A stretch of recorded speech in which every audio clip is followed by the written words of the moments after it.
We need to pay attention to, the things that happened, so that they don't become, consistent. I thought we did some things that, were bad habits. And if you continue to allow them to happen, they're going to stick with you. So we need to make sure we pay attention to those things. But then from there, we need to move on.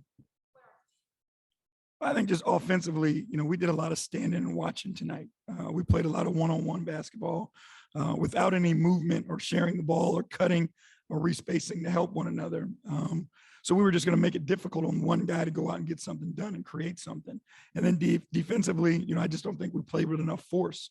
Obviously, they're a high-powered offensive team, but at some point, you have to hold your ground and pick something to take away. And I thought tonight we gave up everything. Instead of just continuing to move people around and allowing them to make mistakes, we were trying to force the issue. And that's not who we are. We don't play that style of basketball. Yeah, I thought he was good. I thought he was aggressive. I thought he was assertive. But he played with a competitive edge and was attack minded on both ends of the floor. And that's what we need from him. A great spark. You look at a guy who's trying to prove he belongs, and he played that way. He competed. Clint's a hell of a center, obviously. I thought they did a great job of battling one another, and Moses didn't back down. He gave us a presence in the paint. Defensively, he worked the glass on both ends, and then offensively, he put pressure on the rim with his rolls, his offensive rebounds, and finishing. That was Bruce with The Athletic. JB, apologize if you were asked this, but with Jetty, what did you just see what he gave you off the bench, especially with that smaller group when he was paired next to guys like Dylan and at one point Lamar as well? But just what did you just see what he gave you on the floor tonight? I thought it was really good. I thought he was aggressive. I thought he was attack minded.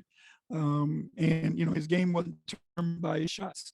His game was determined by how aggressive he was, how hard he was working, how hard he was playing. And when he plays like that, good things happen. Jetty's a good basketball player, and we need him to be his best so we can be our best.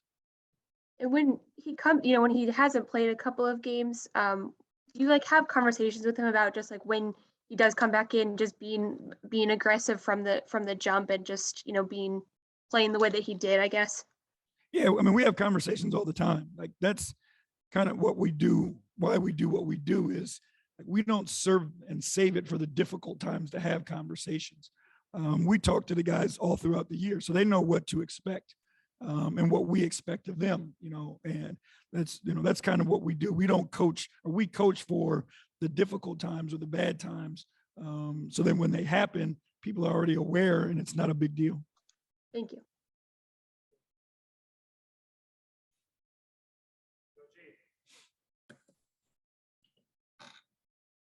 I think that's me. Yep.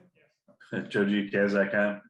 Coach, are you seeing kind of maybe even just over the last week an improved confidence in Dylan Windler? And how important is that kind of going into your last week of the season, especially being shorthanded? We need all hands on deck right now. We have guys on this team that we believe can help us from top to bottom. And Dylan's, one of those guys. He brings a unique skill set in how he moves without the ball, how he rebounds on both ends of the ball, the activity that he provides. So, we're going to need everybody. And Dylan's a big part of what we believe in. And then last week we talked about standings and guys not looking at standings. How important is it for you guys to not look in the rearview mirror, focus on New York, and just look forward? And where do you guys, where as a coach, do you want your guys' minds and their heads at going into this final week? Our mind needs to just be into playing well. We just need to play good basketball and play to the best of our capabilities. So that's where our focus is. Thank you. We'll wrap up with you, Marla. Marla right now, our Akron Beacon Journal. Yeah, JB, just one more thing about moving on. Will you guys do anything, I don't know, like team dinner or something to relax in New York, just to kind of clear your head a little bit and kind of bring everybody together? No, we'll let the guys, take care of that together. When you get a day off, sometimes you just need some space. So all of us are going to take that time to and enjoy that space. Thank you.